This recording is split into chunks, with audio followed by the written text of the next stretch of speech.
I used to think my marriage was solid, built on trust and shared goals. My wife Sarah and I had been together for over 15 years.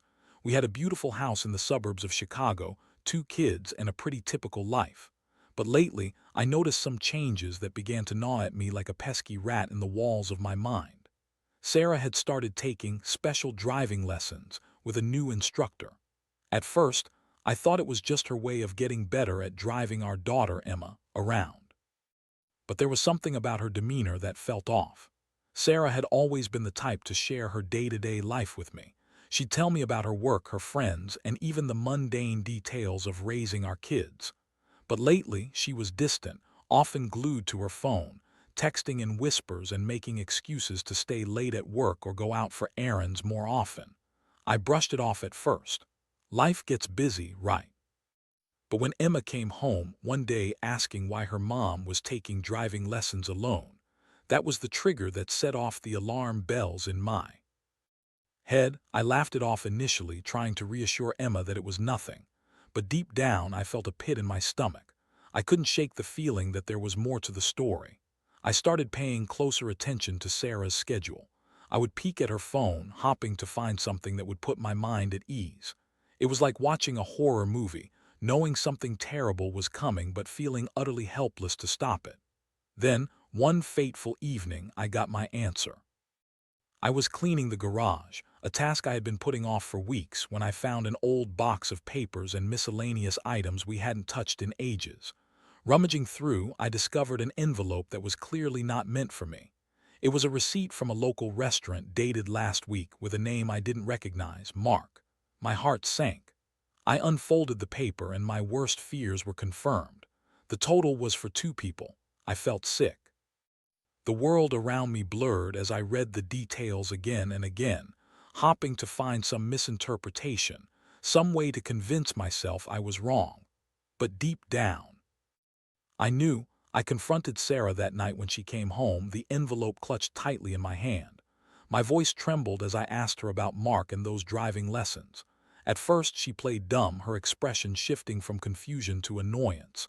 "What are you talking about? It's just driving lessons." But as I pressed her, her demeanor changed. She became defensive, hurling accusations back at me for snooping through her things. It was infuriating. I felt betrayed, cornered, and angry. Her excuses were pathetic, like a house of cards crumbling at my feet. "You don't understand," she said, her voice dripping with condescension. "Mark is just a really good instructor. You know how nervous I can get." But the way her eyes darted away from mine told me everything I needed to know. She was lying. It felt like a tsunami crashing over me. All the moments of love we had shared now felt tainted. I had let her down before, everyone does, but I never expected her to betray me like this. As emotions swirled through me, I felt a mix of anger and sadness. I was ready to explode, but I knew if I did, I wouldn't get the answers I needed. This was the beginning of a nightmare I never saw coming. I had to figure this out, confront this beast of betrayal, and decide how to move forward. I felt lost in a maze, and the exit seemed further away than ever. But I knew I had to find a way through it. After that explosive confrontation, the atmosphere in our home changed dramatically. It was like walking on eggshells. Every conversation was fraught with tension, and the air felt heavy with unspoken words. Sarah was still trying to maintain her facade, acting as if everything was normal, but I could see the cracks in her performance. She would smile at the kids, but her eyes betrayed her guilt. I felt like I was living with a stranger, a version of Sarah that was crafted from lies and deceit. In the following days, I tried to gather more evidence. I knew that if I confronted her without concrete proof, she'd only deny everything further. I started tracking her movements, using a small tracker app on her phone that I had installed previously for safety reasons. One of those good husband moves that now felt like a double-edged sword. I'd watch as she left for her so-called driving lessons. My heart would pound with every mile she drove, wondering where she was really going. It was incredibly unsettling, but the thought of her with Mark, laughing and flirting, sent waves of anger through me. One night, I decided to take a risk and follow her. I told the kids I was taking Emma to her soccer practice and slipped out of the house. I drove down the familiar streets, my heart racing as I got closer to the driving school. I parked down the block, hiding my car behind some bushes, and waited. The streetlights flickered, casting eerie shadows, and a part of me felt guilty for what I was doing. Was I really stooping this low? But I had to know the truth, and I felt like I was out of options. After what felt like an eternity, I saw her car pull up in front of the driving school. My breath caught in my throat. I watched as she exited her vehicle, and for a moment I felt a sense of hope. Maybe I was being paranoid. Maybe she was just practicing driving, like she said. But my hope quickly faded as I noticed Mark stepping out of the driving school, a broad smile across his face as he approached her. They stood there, talking for a few minutes, and I could see the way she laughed at something he said. It was the kind of laugh that felt intimate, the kind that was reserved for private moments. My stomach churned. I could feel betrayal wrapping around my heart like a vice, squeezing tighter with every exchange between them. It was a scene that will forever be etched into my mind as I watched the woman I loved, my partner, share a moment with another man, one that should have belonged to us. And then it happened. They hugged. Not just a friendly hug, but a tight embrace that screamed intimacy. I could see her lean in, resting her head on his shoulder for just a moment longer than necessary. I felt something inside me snap. I suddenly understood the depth of her betrayal, the emotional connection they shared, one I had thought was reserved solely for us. Fueled by anger and heartbreak, I drove home in a daze, feeling like I was in a horror movie with no escape.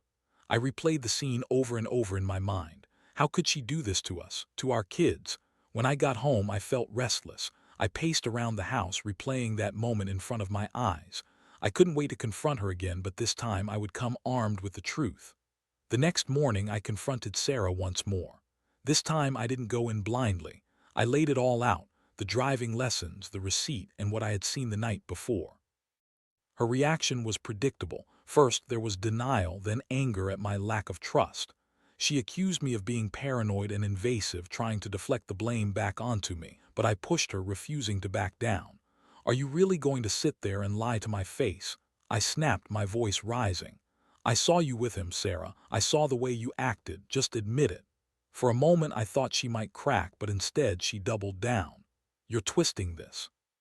Mark is just a friend, and I need to have a life outside of you. Her words stung like venom, and I felt a mix of despair and fury boiling inside me. I had always supported her independence, but this was something different. This felt like betrayal that cut deep into the fabric of our relationship. After our yelling match, things settled into an uneasy silence. We were both exhausted, emotionally drained. I didn't know how to go back to pretending everything was fine. The cracks in our relationship were no longer hidden. They were glaring and raw. As I lay awake at night, staring at the ceiling, I thought about all those years of loyalty and love. I remembered the moments we shared, the laughs, the struggles, and the dreams we had for our future. I wanted to hang on to that, but how could I? I was drowning in doubt, and the images of her with Mark haunted me. My emotional journey was tumultuous, swinging wildly between anger, sadness, and a desperate longing for the woman I thought I knew. I had to make a decision, and soon. What was next for us? Could I confront this betrayal, or was it time to rethink everything? The question loomed over me like a dark cloud, heavy and suffocating. But one thing was clear: this couldn't go on. I needed a plan for how to handle this mess. The days that followed felt like an insufferable limbo. I was living in a house that was more of a facade than a home. Sarah and I moved around each other like ghosts, avoiding eye contact, tiptoeing around the unspoken truth that loomed over us like a storm cloud. I couldn't shake the anger and hurt that swirled inside me. The idea of my wife, the mother of my children, cheating on me with a driving instructor made me feel sick. I found myself packing at odd hours, replaying every moment and nuance of our relationship in my mind. I began to formulate a plan. I couldn't just sit back and let her pull the wool over my eyes any longer. I needed to confront her with the facts and make her see the damage she was inflicting. No more lies. This was going to be a face-off where I would not back down. It was time to regain control over my life. One evening, after the kids had gone to bed, I sat Sarah down. In the living room, I could feel the tension in the air as I took a deep breath, steeling myself for what was about to unfold. "We need to talk," I said. She looked at me, her expression unreadable. "About what? More accusations?" She replied, her voice barely hiding her annoyance. "No," I replied, trying to keep my voice steady. "About us. About what you've been doing with Mark. I need the truth, and I won't accept anything less." Rolled her eyes, and for a moment I thought she might actually laugh at my discomfort. "You're still on that. I told you he's just helping me with my driving skills. I don't know why you can't trust me." "Trust. Trust is built on honesty, Sarah. You're hiding something from me, and I can't just ignore that," I said, my heart racing. "You know I saw you with him. You're not just friends. This is bigger than that." Her composure began to crack. "It's not what you think. You're being ridiculous." She insisted, but the quiver in her voice betrayed her. "Ridiculous? You were hugging him, laughing with him. You expect me to believe this is all innocent?" I pressed. "I need you to be honest with me. What is going on?" Her expression shifted from anger to desperation as the weight of my words sank in. "Fine, we flirted a little. It was just fun. You're always so busy with work, and I wanted to feel wanted again." The admission hit me like a slap. "Flirting? Fun? Sarah, this isn't just a little game. You're risking everything we built together, our family." My heart raced with a mix of grief and fury. "You think this is just about getting attention? You're throwing away our marriage." She looked away, tears pooling in her eyes. I could see her battling between the cold reality of what she had done and the remnants of the love we once shared. "I didn't mean for it to go this far. I felt lost. I thought I could juggle it. It's not like I've gone all the way." I couldn't believe what I was hearing. It was as if she was trying to minimize the impact of her actions. "Not going all the way doesn't excuse the emotional affair, Sarah. You're still cheating on me." My voice cracked, and I felt the familiar swell of tears threatening to spill. "But I still love you," she pleaded, moving closer. "This doesn't have to end everything. We can work on this, I swear." The desperation in her voice tugged at my heart, but my anger overshadowed it. "You think I can just forget this? You think we can just gloss over it? Trust is broken, Sarah. I don't even know how to look at you right now." Her face fell as the realization hit her. She was losing me. "Please," she whispered, "I'll do anything to fix this. Just give me a chance to prove it." I felt torn. Part of me wanted to hold on to hope that we could work through this, that we could repair what felt irreparably broken. But another part of me screamed that betrayal was the deepest cut. How could I ever look at her the same way? In that moment, I made a decision. "I don't think we can do this right away. I need space to think, to clear my head. I need to figure out what I want. This isn't just about you anymore." Her expression shifted from pleading to shock. "Are you serious? You can't just walk away from this." "I need to," I said, my voice firm. "I need to process everything you've told me." I stood up, feeling the weight of the world heavy on my shoulders. I walked out of the living room, leaving her sitting there, stunned and silent. That night I couldn't sleep. I kept replaying our conversation in my mind, trying to navigate the convoluted mess that my life had become. I thought about the kids and what this would mean for them. I thought about my own heart, how it had been shattered and whether it could ever heal. The emotional turmoil was unbearable. I felt lost, unsure of how to move forward. Did I want to work on our marriage? Could I trust her again? In the quiet of the night, I finally realized something. I couldn't make this decision alone. I needed guidance. I needed to talk to someone who wasn't emotionally invested, someone who could help me find clarity amidst this chaos. So I reached out to a therapist. I knew it wouldn't be easy, but it was time to find my footing in this tumultuous sea of betrayal and pain. I needed to understand my feelings, my options, and what I truly wanted for my future.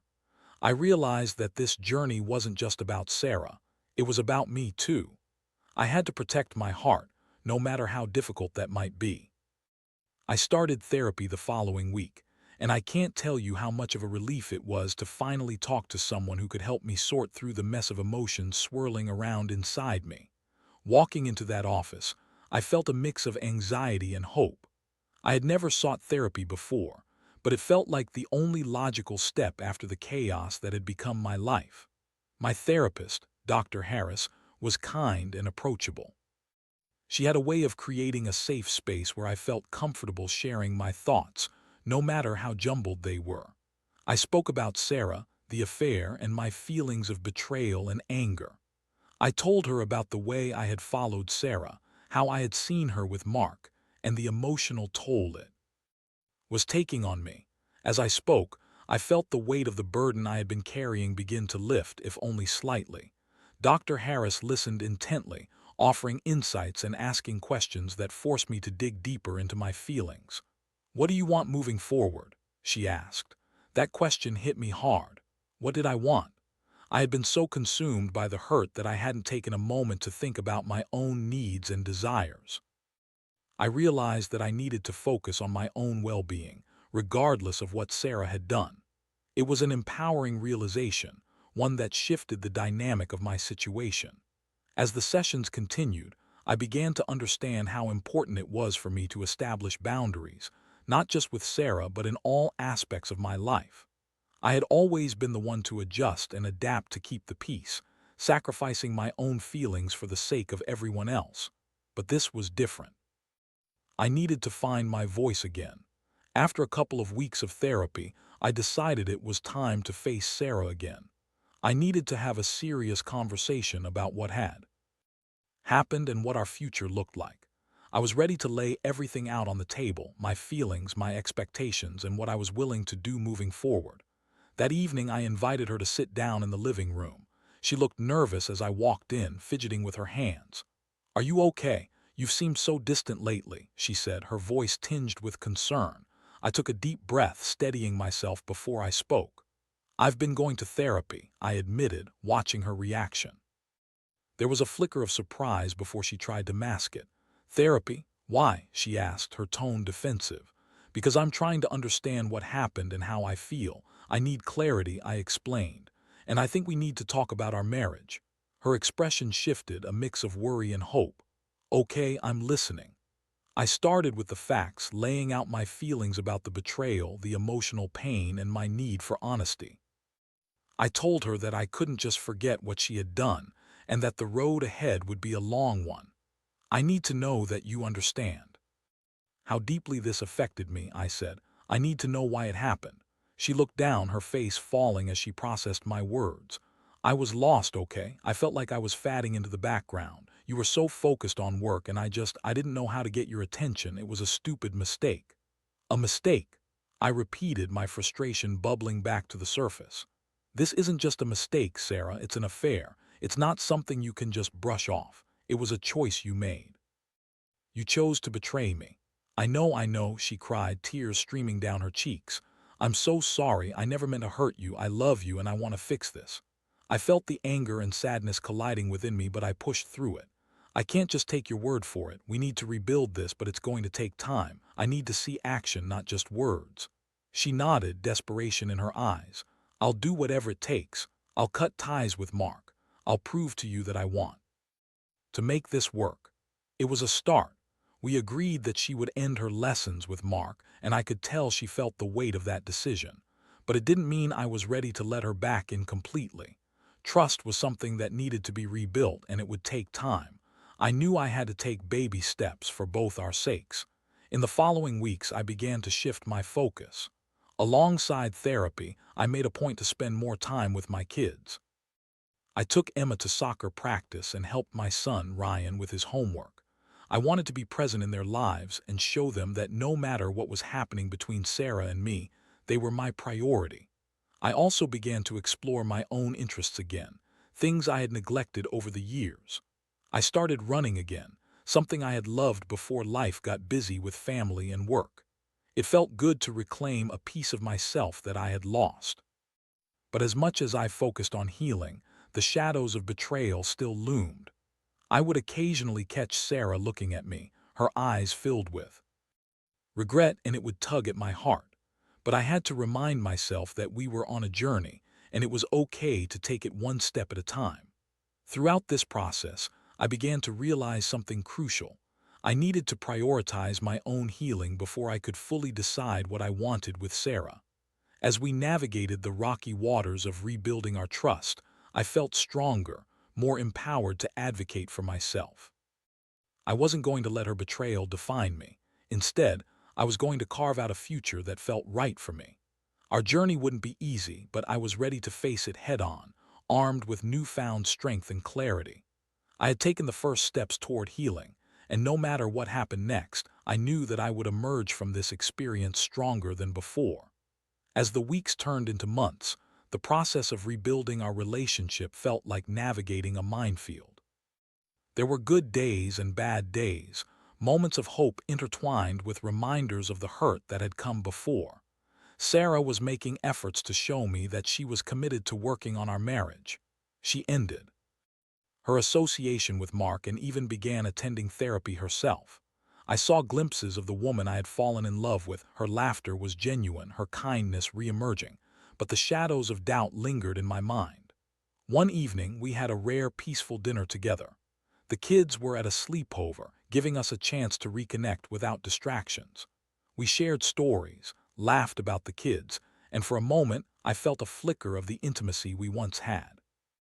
But as we cleaned up the kitchen, the weight of our situation came crashing back. "Do you think we can really fix this?" I asked, my voice barely above a whisper.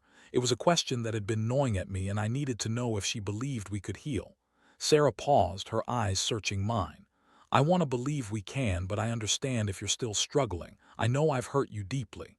"I am struggling," I admitted. "Trust doesn't come back overnight. I need to see that you're committed to this, to us, in every way. I can't keep feeling like you might slip back into old habits." Her face fell at my words. "I promise I'm not going back. I want us to work. I don't just want our marriage, I want us to be happy again." I nodded, realizing that while her words offered some comfort, they were just that, words. Actions would speak louder, and I needed to see consistent effort over time. As the weeks went by, I began to notice changes in her behavior. She was more involved with our family, making an effort to communicate openly. We started going on date nights again, rediscovering the joy in each other's company. There were moments when I felt hopeful, but I was also hyper-aware of the fragility of our situation. Little things would trigger my anxiety. Her phone buzzing or a late-night work email would send my mind spiraling into doubt. One night during one of our date nights, Sarah's phone buzzed at the table. I tried to ignore it, but anxiety bubbled up inside me. I could feel my heart racing as she reached for her phone. "I'll just check this," she said with an apologetic smile. "Is it Mark?" I blurted out before I could stop myself. The words hung in the air like a heavy weight. She looked taken aback. "What? No, of course not. It's just one of my friends." I could see the tension in her shoulders. "I'm sorry. I don't mean to keep bringing him up, but I can't help it. The trust is just not there yet." "I understand," she replied softly, her expression turning serious. "But I need you to trust me too. I'm doing everything I can to earn that back." That struck a chord within me. I realized I had to start trusting her again, not just for her sake, but for my own healing. I wanted to be able to let go of the hurt, but it felt like a monumental task. A few days later, we had a breakthrough of sorts. During another therapy session, I voiced my concerns about the lingering doubts that plagued our relationship. Dr. Harris helped us navigate through it, encouraging Sarah to express her feelings and for me to articulate my fears. It was a cathartic moment. Sarah admitted that she was just as scared as I was. She did not want to lose me either. "I'm terrified that I'll hurt you again or that you won't be able to forgive me," she said, tears streaming down her cheeks. "You have every right to be angry, but I need you to know how much I love you. I can't change the past, but I want to create a better future for us." I felt the knot in my chest begin to loosen as I listened to her words. It was the honesty I had been craving, the acknowledgement of the pain we were both experiencing. "I love you too," I said, my voice thick with emotion. "But love isn't enough right now. We need to actively work on rebuilding our relationship. I can't keep waiting for the other shoe to drop." As we continued to work on our relationship, I began to find a sense of hope. We established new traditions, like weekly family game nights and monthly date nights, where we could explore our connection without the weight of betrayal hanging over us. It was a slow process, but with every step forward, I felt a little more confident in our ability to heal. But then, just as things began to stabilize, Sarah received a call that sent everything spiraling once more. It was at work when she got a call from Mark and I was at home with the kids. When she returned home, I could see the worry etched on her face. Mark called, she said, her voice faltering. My heart sank. What did he want? I asked, trying to keep my composure. He said he wanted to check in on me to see how I was doing, she replied, her eyes darting away from mine. The old pain surged back, flooding me with anger and fear. Are you serious? After everything, you're still in contact with him? No, I swear I didn't want to talk to him. I didn't respond. I told you I'm done with him. She pleaded, desperation in her voice, but I could feel the panic rising. How am I supposed to believe that? After everything, why would he even think it's okay to call you? I don't know, I can't control what he does. Her voice broke, frustration and fear mingling together. I'm trying to move on, but I can't erase the past. The tension in the room felt suffocating. I wanted to believe her, but doubt gnawed at my insides. You have to cut ties completely. No contact, Sarah. If you want to rebuild our trust, this can't happen. I know I will, I promise, she cried, tears streaming down her face. I could see the sincerity in her eyes, yet the anger and fear remained. I took a deep breath, trying to process the situation. I recognized that this was a pivotal moment, a test of our commitment to each other. With a heavy heart, I made a decision. I need you to take control of this. I need you to show me you are committed to us, and that means cutting him off completely. No more contact, no more excuses. The pain in her eyes mirrored my own. I will do it, I promise. I don't want to lose you, she said, her voice trembling. That night felt like a turning point. I realized that trust would be a long and arduous journey, but I was willing to take that journey if she was too. It wouldn't be easy, but perhaps we could emerge from the darkness stronger than before. It wouldn't happen overnight, but with time and open communication, we could find our way back to each other. I couldn't ignore the challenges ahead, but I was determined to face them together. As we navigated this rocky path, I knew that both of us would have to put in the work. Only then could we rebuild our lives and rediscover the love that had once united us. In the weeks that followed the confrontation about Mark, things began to stabilize again, slowly but surely. Sarah took decisive action, cutting off all contact with him immediately. I felt a mix of relief and cautious optimism as I watched her genuinely work to rebuild our relationship. She was making strides to show she was committed, attending therapy sessions regularly and being more transparent with her phone and social media. One evening, we had a crucial conversation that would mark another step forward. Sitting on the porch, watching the sun dip below the horizon, I turned to Sarah. I've been thinking a lot about how we rebuild trust. It's not just about cutting ties, it's about being genuinely open with each other. She looked at me thoughtfully, nodding. I agree. I know I've made mistakes, but I want to prove to you that I can be the partner you deserve. I need you to understand that it's going to take time. I'm still hurt, I admitted, the emotions surfacing again. But I'm willing to work on this if you're all in. I am, she promised, her voice earnest. I want to build something better, something stronger than we had before. With every step we took together, I began to feel the heavy clouds of doubt start to lift. We started doing more things together as a family, not just as a couple. We went to amusement parks, had weekend movie marathons, and even took a short family vacation that was full of laughter and joy. As we created new memories, I felt a renewed sense of hope that perhaps we could emerge from this stronger than before. But healing is not a linear journey. There were still moments when the memories of betrayal would surface, and I would feel the pang of jealousy or insecurity. Sarah would try to reassure me, holding my hand and reminding me of the commitment we had made to each other. One evening, while we were watching a movie together, I suddenly felt overwhelmed by the weight of everything. Do you ever think about how we got here? I asked, my voice thick with emotion. It's surreal to think that we've gone through something so devastating and still be sitting here together. She turned to me, her face softening. Every day, but I believe we have the chance to make something beautiful out of this pain. It won't be easy, but I'm willing to do whatever it takes. As she spoke, I realized that we were both learning and growing from this experience. It had forced us to confront not only the flaws in our relationship, but also the strengths we never knew we had. I was discovering how to express my feelings better, how to communicate my needs without fear. Sarah was learning about the importance of honesty and transparency in building a solid foundation. There were tough moments, yes. Some days I would feel overwhelmed by memories and insecurities, and it was during those times that I leaned heavily on the tools I had learned in therapy.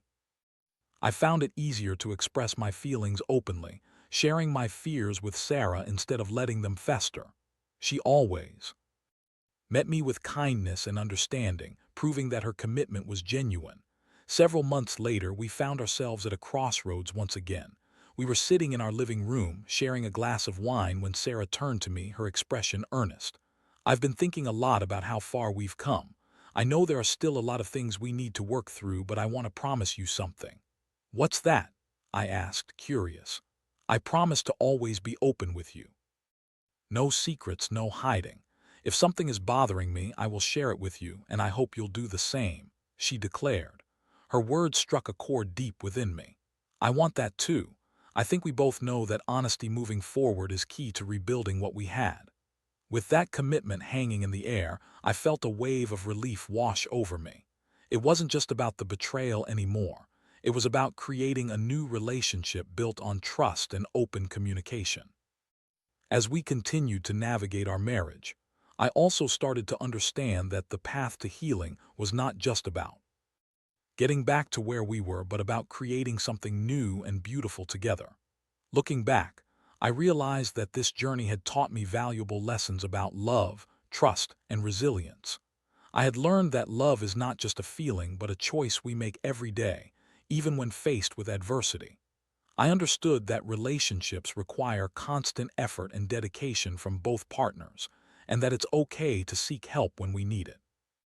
While I still had moments of doubt, I felt more equipped to handle them. I could see the love Sarah had for me in her eyes, and for the first time in a long time, I felt hopeful about our future. Together, we were rewriting our story, one of healing, growth, and renewed love. And while the shadow of betrayal would always be a part of our past, I was optimistic that the bond we were forging would be far stronger than the one before. In the end, I learned that sometimes the hardest journeys lead us to the most beautiful destinations, and we were ready to embrace whatever lay ahead.